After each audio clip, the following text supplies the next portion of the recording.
ದೂರು ಕೊಡ್ತಕ್ಕಂಥ ಕೆಲಸ ಆಗ್ತದೆ. ಸೊ ಈ KPSC ಅಂತಂದ್ರೆ ಇದೇ ರೀತಿ ಸಾಲು ಅಕ್ರಮಗಳು ಬಯಲಿಗೆ ಬರ್ತಾ ಇದ್ದಾರೆ. ಇದು ಒಂದು ಕೂಡ 400 ಹುದ್ದೆಗಳಿಗೆ ಪಶು ವೈದ್ಯಕೀಯ ಹುದ್ದೆಗಳೇ ಜನವರಿ 8ನೇ ತಾರೀಕು ನೇಮಕಾತಿ ಪರೀಕ್ಷೆ ಆಗುತ್ತೆ. ಇಷ್ಟೊಂದು ಫಾಸ್ಟಾಗಿ ಮಾಡ್ತಾ ಇದ್ದಾರೆ. ಸೊ ಏನು ನಿಮ್ಮ ಆರೋಪಗಳು, ಯಾರ ಮೇಲೆ ನಿಮ್ಮ ಆರೋಪ ಅಂತ?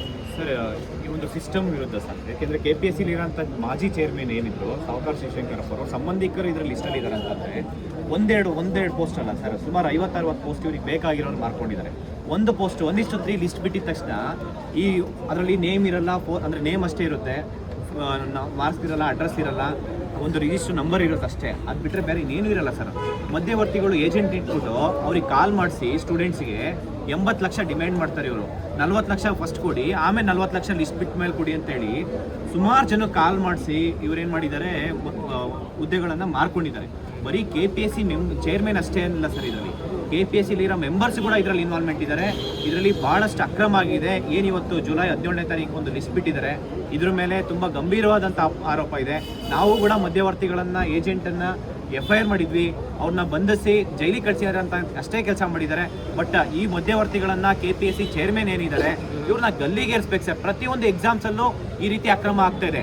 KS ಅಲ್ಲೂ ಇದೇ ರೀತಿ ಸರ್. ಬರೀ 25 ಮಾರ್ಕ್ಸಿಗೆ 1.5 ಕೋಟಿ ಕೊಡಬೇಕು ಇವರಿಗೆ. ಪರ್ಟಿಕ್ಯುಲರ್ಗೆ 400 ಹುದ್ದೆಗಳ ಪಶು ವೈದ್ಯಾಧಿಕಾರಿಗಳ ಪರೀಕ್ಷೆಯಲ್ಲಿ ಎಷ್ಟು ಹುದ್ದೆಗಳು ಈ ರೀತಿಯಾಗಿ ಬಿಕರಿ ಆಗಿದ್ದಾವೆ?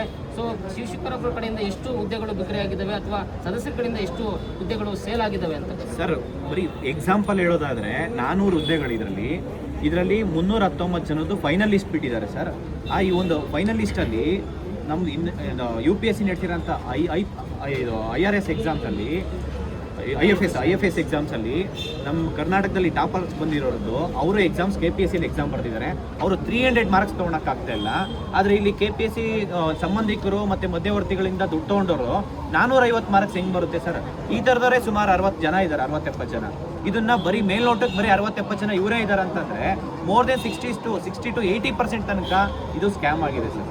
ವೆಟರ್ನರಿ ಆಫೀಸರ್ದು ಇದು 8 ವರ್ಷ ಆದಮೇಲೆ ನೋಟಿಫಿಕೇಶನ್ ಆಗಿರೋದು. ಪ್ರತಿ ವರ್ಷ ನೋಟಿಫಿಕೇಶನ್ಸ್ ಆಗಲ್ಲ. ಆಗಿರೋಂಥ ಪೋಸ್ಟ್ ಅಷ್ಟೂ ಇವ್ರಿಗೆ ದುಡ್ಡು ಕೊಟ್ಟವ್ರು ಮಾರ್ಕೊಂಡಿದ್ದಾರೆ ಸರ್.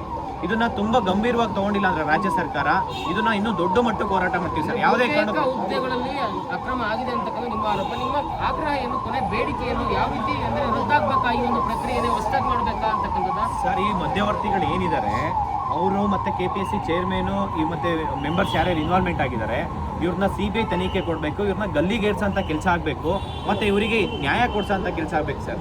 ವೆಟರ್ನರಿ ಆಫೀಸರ್ಗೆ ಯಾರು ಎಕ್ಸಾಮ್ ಬರ್ತಿದ್ದಾರೆ ಅಷ್ಟು ಜನಕ್ಕೆ ನ್ಯಾಯ ಸಿಗಬೇಕು. ರಾಜ್ಯ ಸರ್ಕಾರ, ಮಾನ್ಯ ಮುಖ್ಯಮಂತ್ರಿ DK ಶಿವಕುಮಾರ್ ಸರ್ ಇದನ್ನ ಗಂಭೀರವಾಗಿ ತಗೊಂಡಿಲ್ಲ ಅಂತಂದರೆ ನಾವು ದೊಡ್ಡ ಮಟ್ಟಕ್ಕೆ ಹೋರಾಟ ಮಾಡ್ತೀವಿ.